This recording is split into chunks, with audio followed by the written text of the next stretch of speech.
रानी के सुनहरे बाल जादुई अंदाज में गायब होना शुरू हो गए थे। हर रोज वह आईने में देखती कि उसके हसीन बाल धीरे धीरे कम हो रहे हैं और उसके साथ उसकी जिंदगी की खुशियां भी जैसे मध्यम पड़ती जा रही थीं। कुछ रोज पहले की बात है। तेज बारिश में एक झकमी बिल्ली महल के दरवाजे पर आ गई और कमजोर आवाज में पनाह मांगी, मगर रानी ने उसे सख्ती से झिड़क दिया और हिकारत से महल के दरवाजे से हटा दिया। उसी दिन के बाद से रानी के बाल और जवानी रोज बरोज खत्म होने लगी। बाल ऐसे गायब हो रहे थे जैसे कोई चुरा रहा हो और उसके चेहरे की रोशनी मध्यम पड़ने लगी थी। हर गुजरते दिन के साथ उसकी ताकत और हुस्न कमजोर होता जा रहा था। खौफ और बेबसी में मुब्तला रानी बादशाह के पास गई और कहा, मेरी ये लानत खत्म करो, ये सब बिल्लियों की बद्दुआ है, मुझे इससे निजात चाहिए।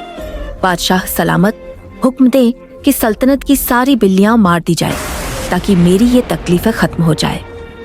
बादशाह ये सुनकर दिल बर्दाश्ता हुआ। वह जानवरों के साथ ऐसा सुलूक पसंद नहीं करता था, लेकिन चूंकि वह रानी से मोहब्बत करता था इसलिए वह इस हुक्म पर गौर करने लगा। उसी वक्त दरबार में एक नौजवान लड़का कामिल आगे बढ़ा और पुरज़्म लहजे में बोला, बादशाह सलामत, बिल्लियों को मारना सरासर जुल्म होगा।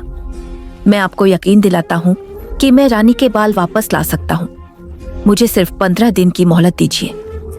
बादशाह ने कामिल की बात सुनकर उसे इजाजत दे दी और कामिल ने अपनी जादुई और सनसनीखेज मुहिम का आगाज किया। सफर के दौरान कामिल को एक झकमी परिंदा नजर आया जिसके पांव में एक तेज सीख चुभी हुई थी। कामिल ने नरमी से सीख निकाली। परिंदा खुशी से चहचहाया और उड़ने से पहले बोला, तुम्हारी नेकी राय गांव नहीं जाएगी। सुनो, वो सुनहरे बाल एक जादूगरनी के कब्जे में है जो पहाड़ों में छिपी हुई है। वो बालों से अपनी जवानी हासिल करती है। कामिल फौरन पहाड़ की तरफ रवाना हुआ। रास्ते में उसे पहाड़ के दरवाजे पर एक पुरअसरार बुजुर्ग मिला जिसकी आंखों में सदियों की दानाई चमक रही थी। कामिल जैसे ही उसके करीब पहुंचा वो बोल उठा, ऐ मुसाफिर, जो इस गुफा में जाना चाहता है उसे 3 सवालों का दुरुस्त जवाब देना होगा, वरना तुम्हारी राह यहीं खत्म हो जाएगी। कामिल ने सर हिलाया और कहा, पूछो बुजुर्ग, अगर सच मेरी नीयत में है तो जवाब भी मेरे पास होंगे। पहला सवाल गूंजा, इस जमीन पर सबसे पहला पत्थर कौन सा नस्ब किया गया जो इस जमीन का नहीं था? कामिल ने फौरन जवाब दिया, वो हजर ए अस्वद था जो हजरत आदम अलैहिस्सलाम जन्नत से अपने साथ लाए थे और काबा में नस्ब किया गया।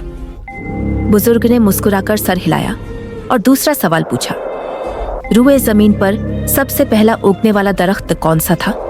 कामिल ने कहा, वो अजवा खजूर का दरख्त था जो हजरत आदम अलैहिस्सलाम जन्नत से साथ लाए और जमीन पर उगाया। बुजुर्ग की आंखों में रोशनी बढ़ गई और वह तीसरा सवाल लेकर सामने आया, रूह ए जमीन पर सबसे पहला उबलने वाला चश्मा कौन सा था? कामिल ने पुरएतिमाद लहजे में जवाब दिया, वो चश्मा अयनुल हयात है जिसके बारे में कहा जाता है कि हजरत खिजर अलैहिस्सलाम ने उसका पानी पिया और हयात जाविदा हासिल की। बुजुर्ग खामोश हुआ, फिर उसके चेहरे पर नूर छा गया। उसने अपनी लाठी जमीन पर मारी और गुफा का दरवाजा खुद ब खुद खुल गया। तुम कामयाब रहे कामिल, वो बोला, अब जाओ, तुम्हारी आजमाइश का दरवाजा खुल चुका है। गुफा के अंदर एक सुनसान और भयानक फजा थी। कामिल के कदमों की आवाज गूंज रही थी।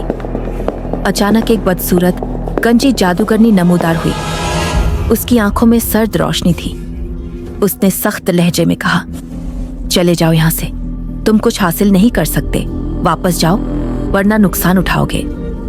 मगर कामिल ने पीछे हटने से इनकार कर दिया। उसने कहा, मैं अपनी सल्तनत की रानी की जिंदगी और सुनहरे बाल वापस लेकर ही जाऊंगा, चाहे इसके लिए कुछ भी कुर्बान करना पड़े। जादूगरनी लम्हा भर के लिए रुकी, फिर उसकी आंखों में नरमी उतरी। उसने आह भरी और कहा, मैं तुम्हें बाल वापस दूंगी, मगर इसकी एक ही शर्त है, तुम्हें मुझसे शादी करनी होगी। कामिल के चेहरे पर हैरानी छा गई, लेकिन फिर उसे वो तमाम बेजबान बिल्लियां याद आ गईं जिन्हें सिर्फ रानी की जिद के लिए मार दिया जाता। उसने जानवरों की जान बचाने के मकसद को याद किया और खामोशी से सर झुकाकर शादी की शर्त कबूल कर ली। अचानक जादूगरनी के बदन से रोशनी फूटने लगी, उसकी बदनुमा शक्ल बदलने लगी और वो एक खूबसूरत शहजादी में तब्दील हो गई। उसने मुस्कुराकर कहा, तुमने मुझे लानत से आजाद कर दिया। मैं कभी अपनी खूबसूरती पर गुरूर करती थी, बूढ़ों और गंजों का मजाक उड़ाती थी। एक दिन एक बूढ़ी गंजी औरत ने मुझे बद्दुआ दी कि मैं खुद एक बदसूरत चुड़ैल बन जाऊंगी और सिर्फ सुनहरे बालों से अपनी जिंदगी कायम रख सकूंगी।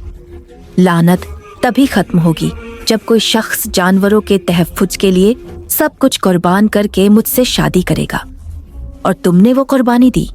कामिल ने सुनहरे बाल लेकर महल की राह ली।